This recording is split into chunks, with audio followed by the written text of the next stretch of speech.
Pinilit ko iwasan ka,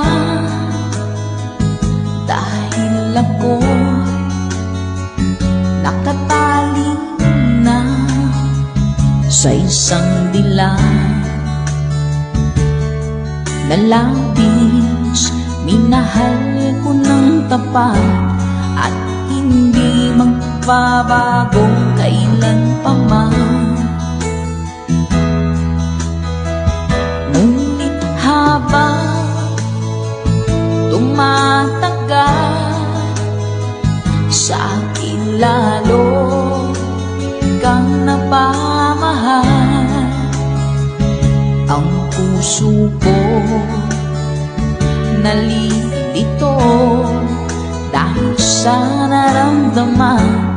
Ano ang aking gagawin nang mali?